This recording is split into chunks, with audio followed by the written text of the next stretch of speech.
സർക്കാർ ഉദ്യോഗത്തിൻ്റെ വഴികളിലൊന്നും പോകാതെ സ്വന്തമായ ഉപജീവനമാർഗം കണ്ടെത്തുകയും ആ മേഖലയിൽ തിളക്കമാർന്ന വിജയം കൈവരിക്കുകയും ചെയ്യുന്ന ചേച്ചിമാരെക്കുറിച്ചും നമ്മൾ ചിന്തിക്കേണ്ടതുണ്ട്. സ്ഥിര വരുമാനം എന്നതിനപ്പുറം അധ്വാനത്തിനനുസരിച്ച് വരുമാന വർധനവ് എന്ന സന്തോഷമാണ് അവരുടെ ലോകത്ത് സംഭവിക്കുന്നത്. സാരിയിലും ചുരിദാറിലുമൊക്കെ വർണ്ണവിസ്മയങ്ങൾ തീർക്കുന്ന ഗീത ചേച്ചിയുടെ വിശേഷങ്ങളാണ് ഇന്നത്തെ പെൺപെരുമയിൽ. വരൂ കാണാം.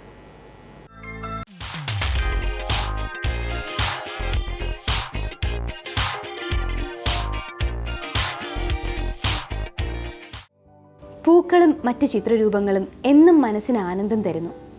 അവ നാം അണിയുന്ന വസ്ത്രങ്ങളിലാണെങ്കിലോ ആ സന്തോഷം ഇരട്ടിയാകുന്നു. മഞ്ഞയും കറുപ്പും വയലറ്റും ഒക്കെ നിറങ്ങളിലുള്ള സാരികളിലും ചുരിദാറുകളിലും ചിത്രപ്പണികൾ ഒരുക്കുന്ന ഗീത ചേച്ചി ഒഴിവ് സമയത്തെ ഒരു വിനോദമായാണിത് തുടങ്ങിയത്. എംബ്രോയിഡറിയിൽ തുടങ്ങി ഇപ്പോൾ പെയിൻറ്റിങ്ങിൽ വേരുറപ്പിച്ച ഗീത ചേച്ചി പറയുന്നത് കേൾക്കൂ. ഒഴിവ് സമയങ്ങളിൽ എൻ്റെ ഫ്രണ്ട്സും ഞാനും കൂടി എംബ്രോയിഡറി ആദ്യം ചെയ്തു. അത് കഴിഞ്ഞ് പെയിൻറ്റിങ്ങിലോട്ട് പോയി. പിന്നെ അങ്ങനെ ഞങ്ങൾ നന്നായിട്ട് പഠിച്ചു. അവർ എംബ്രോയിഡറിയിൽ ഫീൽഡിൽ ഇപ്പോഴും തുടരുകയാണ്. ഞാൻ മാത്രമാണ് പെയിൻറ്റിങ്ങിലേക്ക് തിരിഞ്ഞത്. അപ്പോൾ അത് കാരണം എനിക്ക് ഒരുപാട് സമയം പെയിൻറ്റിങ് ചെയ്യുന്ന എംബ്രോയിഡറിയെക്കാളും വളരെ വേഗത്തിൽ നമുക്ക് പിക്ചർ വരയ്ക്കാനും അത് മാർക്കറ്റ് ചെയ്യാനും നമുക്ക് കഴിയുന്നുണ്ട്. സാരിയിൽ മാത്രമല്ല, ചുരിദാറിൽ, ടീഷർട്ടിൽ, പിന്നെ പില്ലോ കവറ്, ബെഡ്ഷീറ്റ് എന്നിവയിലെല്ലാം ചെയ്യാം. ശുഭവസ്ത്രങ്ങളിലെ നീലപ്പൂക്കൾ കാണാൻ തന്നെ എന്തൊരഴക്! അതുപോലെ ചുരിദാറുകളിലും ഗീത ചേച്ചിയുടെ കരവിരുത് ചെന്നെത്തുന്നു. തുണിത്തരങ്ങളിലെ ചിത്രനിർമ്മിതി ഇപ്പോൾ ഗ്ലാസ് പെയിൻറ്റിങ്ങുകളിലേക്കും വഴിമാറിയിരിക്കുന്നു. ഗ്ലാസ് പെയിൻറ്റിങ് ഞാൻ ചെയ്യാറുണ്ട്. ഗ്ലാസ് പെയിൻറ്റിങ് ഇപ്പോഴും നമ്മൾ വിവാഹ ആവശ്യത്തിനായിരുന്നാലും, പ്രസൻറ്റേഷൻ, വീട്ടാവശ്യത്തിന്, ഹൗസ് വാമിങ്ങിന്, ഇങ്ങനെയുള്ളതിനെല്ലാം നമുക്ക് പ്രസൻറ്റേഷൻ ഐറ്റമായിട്ട് നമുക്കിത് നന്നായിട്ട് ചെയ്ത് കൊടുക്കാവുന്നതാണ്. ഇത് ആദായകരമായിട്ട് ചെയ്യാവുന്ന, സ്ത്രീകൾക്ക് ചെയ്യാൻ പറ്റുന്ന ഒരു തൊഴിൽ കൂടിയാണ്. ഒഴിവ് സമയങ്ങൾ കഴിവതും വിനിയോഗിക്കാൻ ഇത് ഉപകാരപ്രദമാണ്. സ്വന്തം സാരികളിലായിരുന്നു ഗീത ചേച്ചിയുടെ ആദ്യ പരീക്ഷണം. അത് വിജയകരമായതോടെ സുഹൃത്തുക്കൾക്ക് വേണ്ടിയും ഡിസൈൻ ചെയ്തു. അതോടെ അത് പോപ്പുലറായി. ഇന്ന് തിരക്കേറിയ ഒരു ഡ്രസ് പെയിൻറ്ററായി മാറിക്കഴിഞ്ഞു ഗീത ചേച്ചി. ആദ്യം ഒരു ഹോബിക്ക് തുടങ്ങിയ ഈ പെയിൻറ്റിങ് ഇന്ന് എനിക്ക് ഒരു വരുമാന മാർഗമായി തീരുകയാണ്.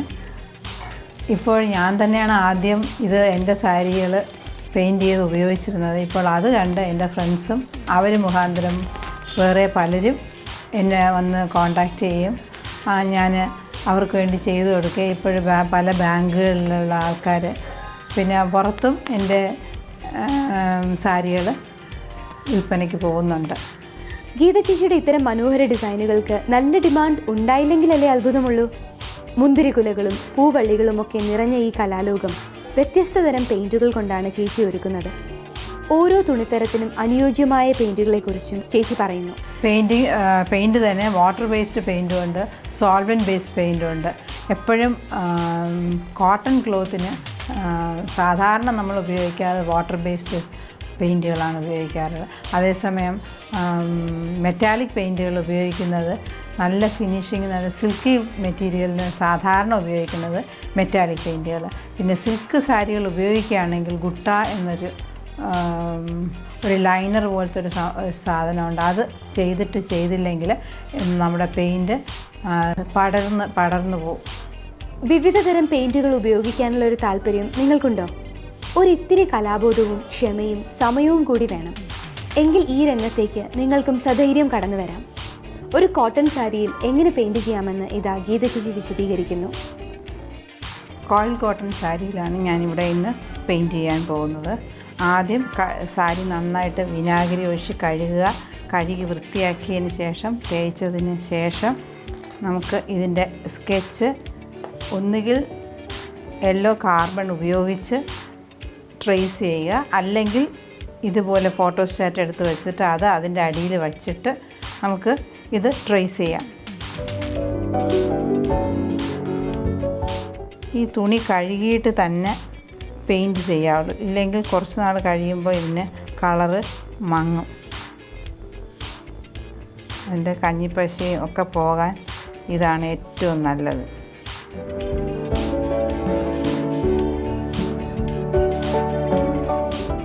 ഇനി ഇതിന് പുറമേ നമ്മൾ ചെയ്തതിന് ശേഷം സീക്വൻസ് വർക്ക് ചെയ്യണോ അത് ചെയ്യാം. ഇപ്പോൾ ഇവിടെ ഞാനൊരു പൂ പൂർത്തിയായി. ഇനി നമുക്ക് ഇതിൻ്റെ വള്ളി വരയ്ക്കാം.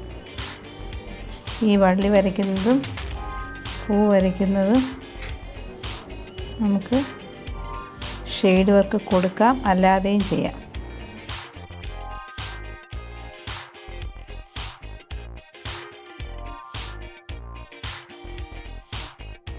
ലൈറ്റ് ഷെയ്ഡാണെങ്കിൽ ഡാർക്ക് ഔട്ട്ലൈൻ ആയിരിക്കണം.